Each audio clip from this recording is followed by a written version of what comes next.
we'll be talking about the NHL standings after All-Star break. So, how this looks, we'll be going through all 32 teams and all 4 divisions. Today we'll be starting out with the Central Division. And at the All-Star break, the top is pretty crowded with Colorado, Winnipeg, and Dallas. But I mean, it actually goes Colorado, Dallas, and then Winnipeg, but all 3 of them are at least 2 or 3 points away from each other. Colorado lost in overtime yesterday, and the Avalanche are at 68 points, but they're still having a pretty comfortable lead. May or may not be a little comfortable because Winnipeg and Dallas are right behind them. But up there, the Avalanche they have a super team. They have very good forwards such as McKinnon and Rantanen, and they're all coming off of All-Star break. And so is top defenseman Cale Makar. No Landeskog, no problem, as the Avalanche look like one of the hottest teams in the NHL. But also the Dallas Stars, which they've gone on a win streak, and they've already passed Winnipeg. They're at 66 points right now in the season, as the goaltending has been pretty well so far with Ottinger and Wedgwood as that tandem. Forwards are also doing well. Jason Robertson and Joe Pavelski and all them, and lots of younger guys on the Dallas Stars team, and they may go ahead and acquire some pieces at the trade deadline. And then for the Winnipeg Jets, they've kind of hit a slump right now, but I mean, they should be okay. But they did just acquire Sean Monahan at the trade deadline from Montreal.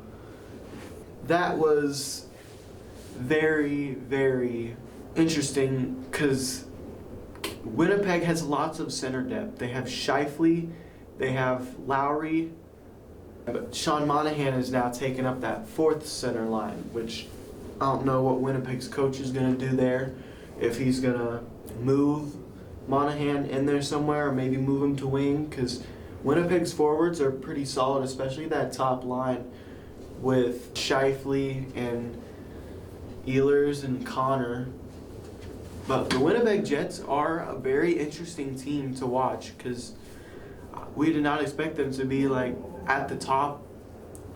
Earlier in January, they're at the top of the Central standings, and now it's the beginning of February and post All-Star break, and now that Winnipeg's starting to kind of turn it up a little bit. I think they kind of cooled down because they lost back-to-back games against Toronto, including an overtime loss.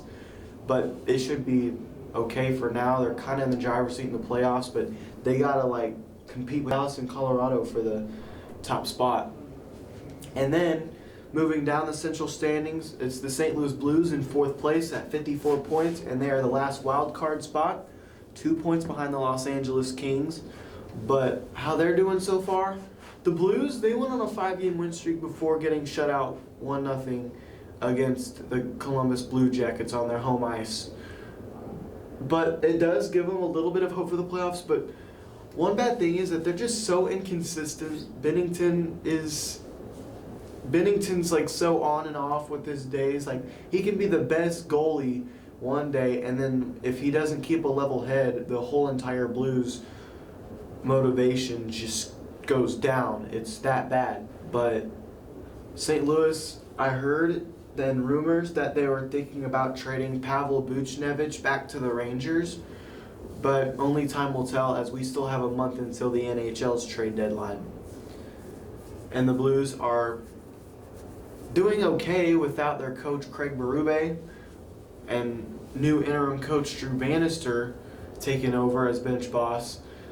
They're doing pretty decent. They're like 25, 21, and 2 or something like that. But the Blues, I don't think it's time to panic just yet. They just got to be a lot more consistent. Anyway, 5th place in the Central Division is the Nashville Predators, which they were doing pretty hot, pretty high up in the wild card, and then they've slumped down to being out of the playoffs, at least for now, which St. Louis took their spot. But the Predators are doing okay. I mean, one bad thing is that UC Saros, the goaltender, is on the trade block. But, I mean, Lankinen, he's a decent goaltender for Nashville. But the thing is, I mean, can their forwards and their defense do something? They could trade Tyson Barrie, but if you're Nashville, I think you're still going for that final spot. The 6th, 7th, and 8th places, we have the Arizona Coyotes, the Minnesota Wild, and the Chicago Blackhawks, which are out of the playoffs at this moment. The Arizona Coyotes look like promising playoff contenders, but they've hit a slump recently, and they could punt their season away again, as Arizona hockey has struggled mightily for the past couple years now. And then for the Minnesota Wild, which they did fire their coach too, but with their star player Kirill Kaprizov, they looked good, but then he got injured, and now the season's back in the dumps, and they're the second worst team in the NHL at this point in the year. And then the dead last team in the Central Division and the rest of the NHL is the Chicago Blackhawks, which I'm not surprised. It's a rebuilding year. It's for rookie Connor Bedard, who fractured his jaw and is out for an extended period of time. And they're just waiting for the draft lottery. They could maybe win the lottery again, get Macklin and Connor. And who knows, they could be like the Oilers of the early 2010s.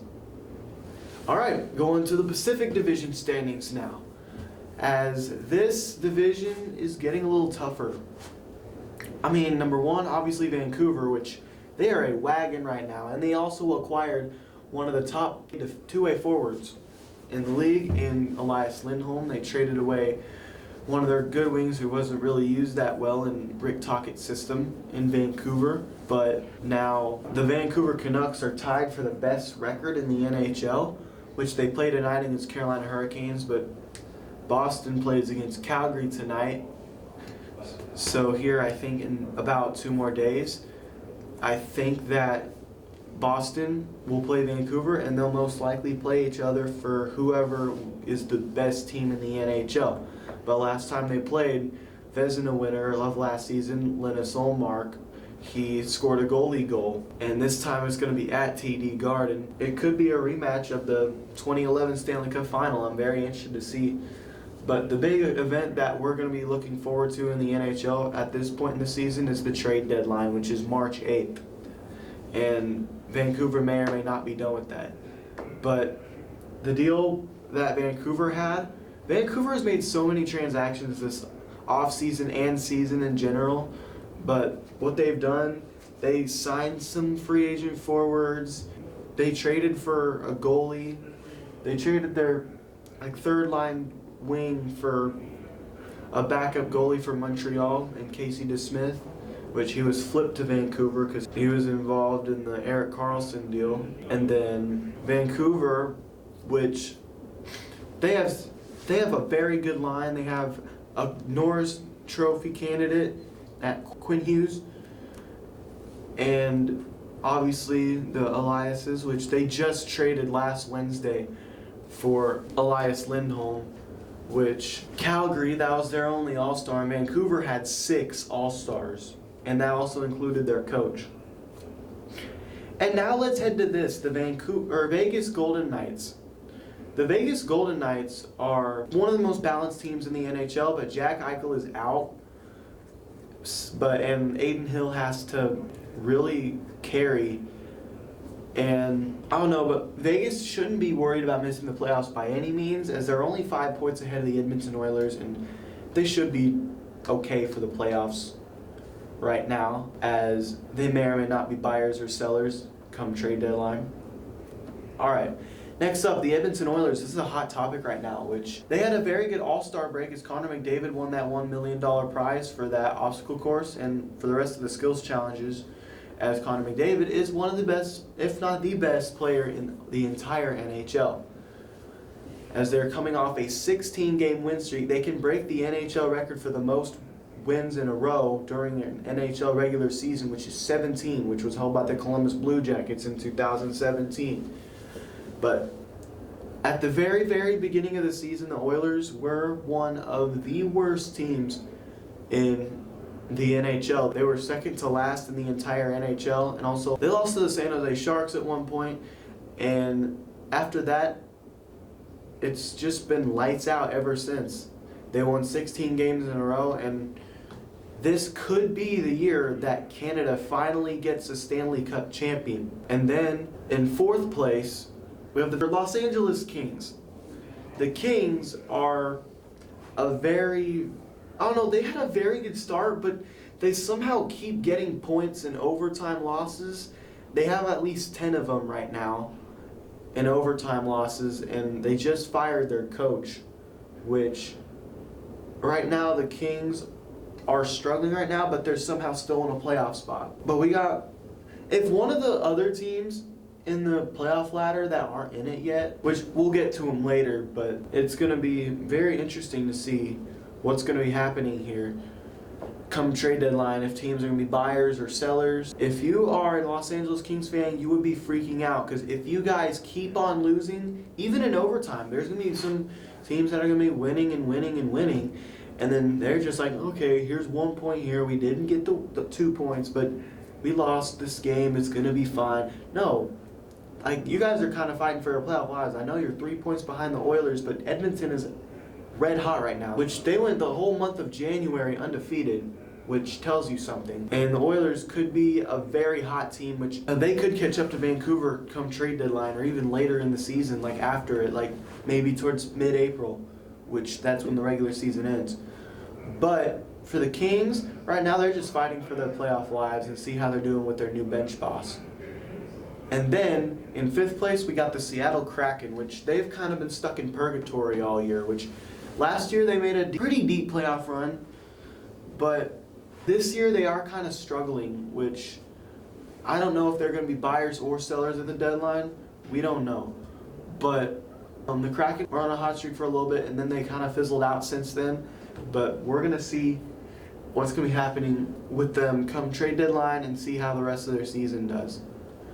And then in sixth place, we got the Calgary Flames, which for them, if you're a Flames fan, I don't think you would be happy by any means right now. I mean, you get some people, I've heard different sides of the trade. Like, for example, like Vancouver traded their first round pick for this year. They traded Elias Lindholm to Vancouver for Andrei Kuzmenko and 2 prospects and 2 first round picks, which Calgary will get another first round pick from Vancouver, which is projected to be the 32nd and final first round pick, which Vancouver's projected to win the Stanley Cup at this point in the year. But the thing is, the Calgary Flames are rebuilding, and they just got to see what they got to do with Huberdeau and Kadri, and now Kuzmenko's on that line. And then your defenseman pairs are decent, which they could be trading Chris Tanev and Noah Hanifin here soon. So their defense might be remade, but with Rasmus Anderson and Mackenzie Weegar as your defenseman, it's gonna be a lot difficult. And then after that, we have the Anaheim Ducks, which they're gonna be trading a lot of people. They're likely gonna be trading Vetrano, Henrique, and their young star Trevor Zegras, who's been out for a very long time. But I mean, they could trade him somewhere. Anaheim gets a haul or something like that. But they could be trading John Gibson too. The only person who really seems committed to being with the Ducks is Troy Terry. But if you're an Anaheim Ducks fan, you would not be happy at all. I mean, they were kind of on a hot streak in early November, but they've clearly fizzled out. Now they're the second worst team in the entire Pacific Division. And finally, in the Western Conference and the Pacific Division, we have the San Jose Sharks, which they were the worst team in the NHL at one point. Now they're 3 points ahead of the Blackhawks, which, who knows? But San Jose, you're most likely going to be waiting for the lottery. All right, now we're going to be heading to the Eastern Conference, which the top teams in the Atlantic Division are the Boston Bruins, the Florida Panthers, and the Tampa Bay Lightning, which the Tampa Bay Lightning have been doing very well with Nikita Kucherov and Andrei Vasilevsky coming back from back surgery. And the Tampa Bay Lightning have been doing very well lately. But they just have to keep on going, as they were hovering in and out of the playoff picture, but now they look a lot more comfortable. And now we got the Florida Panthers, which they're doing fine. They've been hot lately. They got Matthew Tkachuk and Sasha Barkov, and Sam Reinhart's going crazy right now for the Panthers. But hey, I think the Florida Panthers are definitely Stanley Cup contenders. And then the Boston Bruins, who are tied for the best record in the NHL with the Vancouver Canucks. The Boston Bruins are one of the best teams, but lots of people know that Boston chokes in the playoffs. We saw that last year. They choked a 3-1 series lead to the Florida Panthers in the playoffs. And that Panthers team went all the way to the Stanley Cup final, and they lost in 5 to the Golden Knights. But could Boston replicate a very good season behind the bench? And the goaltending has been very well. I mean, earlier this season, I thought the Oilers were going to maybe snag Linus Ullmark as they've been using Jeremy Swayman more. But the thing is, Boston should be okay. They're tied with the best team in the NHL, and you should be happy about it right now. And then in the wild card, it's Tampa. We got Toronto and Detroit, which Toronto, their goaltending goes from like really, really good to really, really bad. Like they could be so flashy on offense, but they have no defense. But they could be buyers at the trade deadline, so watch out for that, as they're only 1 point behind the Tampa Bay Lightning, but they lost last night against the New York Islanders. And then we also have the Detroit Red Wings, who haven't made the playoffs in 8 or 9 years. But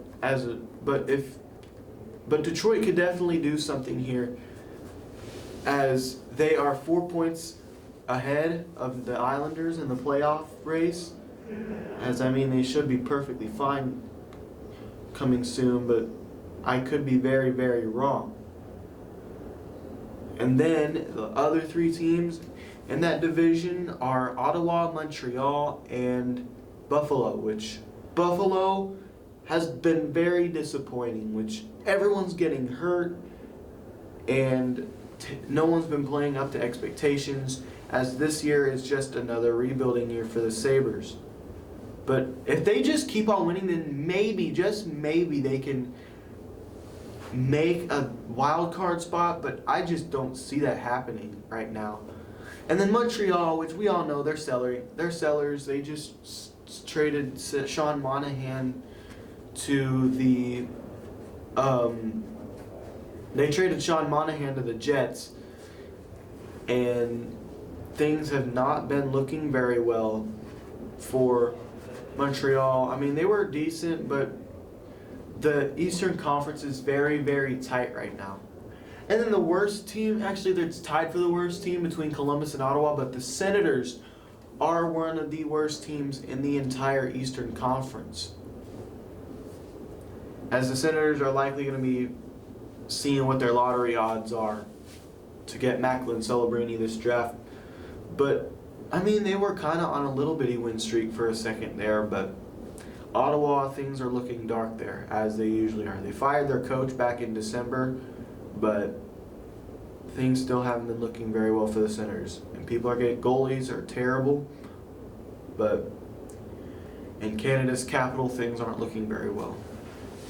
And in the Metropolitan Division, the final division, number 1 is the New York Rangers, who are doing very, very well. They are kind of overrated, though, which they are carried by their power play, but Igor Shesterkin and Jonathan Quick are doing very, very well at goaltending. Which, the Eastern Conference, I feel like anybody could win that conference come Stanley Cup playoffs. And the Carolina Hurricanes, they are a pretty hot team so far, too. Their starting goalie's not in, which they are starting Pyotr Kochetkov at goalie. But for them, it's kind of struggling here, man. Not for Vancouver, but for Carolina, which they've kind of wheeled themselves at least 4 points behind the Rangers now in Metropolitan standings. And then the most shocking team, the most improved team, the Philadelphia Flyers. Everyone thought they were going to be tanking, but now, they're kind of struggling in the Metropolitan standings. But with how like how jumbled up and kind of far behind the Metropolitan Division is. Philly's kind of sitting pretty, but the first-year head coach could take them to the playoffs somehow. But Sean Couturier and Travis Konechny are doing very well, but they could be maybe selling a couple people. But trade deadline in NHL is going to be very, very interesting come that time. And then we have the New York Islanders, who are one of the most boring teams in the NHL to watch, which they won last night against the Maple Leafs, but they're still 4 points behind. And then everything is all jumbled up between 5, 6, 7, and 8 for the Metropolitan Division. But after that, we have the New Jersey Devils, which they have kind of fallen off, but Jack Hughes has been hurt, and nothing's been working so far for the Devils, as their goalies haven't been doing very well, and they just deserve better, as New Jersey really needs to do something here come trade deadline, or their season's going to be downhill fast. And then, if you're Pittsburgh, the Penguins, which the Pittsburgh Penguins have been doing okay. I mean, they went on a win streak here and there, but they're just so inconsistent, and it's just not very good. Like, Sidney Crosby doesn't have very many years left. Gensel's on the trade block. And Pittsburgh's just like the most mid team in the league right now. But another team I want to tell you about, the Washington Capitals. They had a pretty good start earlier, but now they kind of fizzled out. They're 7 points behind the wild card. And they could be sellers come trade deadline. They could be trading people here soon. And then finally, the worst team in the Metropolitan Division, the Columbus Blue Jackets. Their third overall pick, Adam Fantilli, is out for 6 weeks. And things are not looking very well here for the rest of the league, or for the Columbus Blue Jackets. But I want to thank you all for listening to this. I know it was long, but I appreciate y'all listening, and stay tuned. Goodbye.